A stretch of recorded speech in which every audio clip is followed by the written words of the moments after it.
अर्थमन्त्रीज्यूको एटिट्युडले हामीलाई असाध्यै गम्भीर बनायो, सिरियस बनायो। न त्यसमा विषयवस्तु छ, न सारमा कि जनताको पक्षमा देश विकास गर्ने प्याराडाइम सिफ्ट गर्ने खालको विषयवस्तु छ, न उहाँको स्वभाव शैली जुन प्रकारको विद्वानमा हुनुपर्ने स्वभाव शैली त्यो देखिएन। एउटा नेपालीमा कविता छ नि, फलेको हाँगो नझिउकेको कहाँ छ र भने जस्तै मलाई के लाग्थ्यो भने एकदम नम्र स्वभाव शालीन विद्वान हो नि त, उहाँ त डाक्टर हो नि, विदेशी ठुला ठुला युनिभर्सिटीमा पढेर आउनुभएको अर्थमन्त्रीज्यू त्यो खालको गर्नुहुन्छ होला भनेको उहाँको जुन प्रकारको एटिट्युड स्वभाव र प्रतिपक्षीहरूलाई विपक्षीहरूलाई हेप्ने र चाहिँ जुन प्रकारको मानमर्दन गर्ने अपमान गर्ने गरिकन प्रस्तुत हुनुभयो त्यसले वास्तवमा उहाँको विद्वतामाथि प्रश्न गरेको छ, उहाँको विद्वतामाथि गम्भीर प्रश्नहरू सिर्जना गरेका छन्। र मान्य सदस्य यहाँ विषयवस्तुमा केन्द्रित हुन। सम्मान्य सभामुख महोदय, म विषयवस्तुमाथि नै केन्द्रित छु। सभामुख महोदय, विषयवस्तुमाथि केन्द्रित भएर नै म आफ्ना भनाइहरू राख्ने अनुमति चाहन्छु, राखिरहेको छु। अर्थमन्त्रीज्यूसँग जोडिएको विषय छ, त्यसैले म अर्थमन्त्रीज्यूका विषयमा भनिरहेको छु।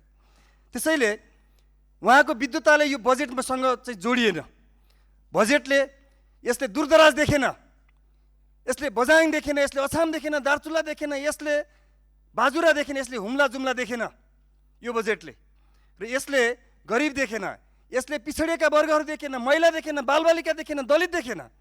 र एक प्रकारले भन्यो भने बजेट एक प्रकारको उहाँले गैर जिम्मेवार हावादारी र एउटा सत्तापक्षकै मान्ने सदस्यको शब्द सापट लिएर भन्न चाहन्छु भरिएको बेलुन जस्तो बजेट ल्याउनु भयो र एक प्रकारको चाहिँ दुखित बनाउनु भयो, त्यो जनमतको घोर अपमान गर्नुभयो।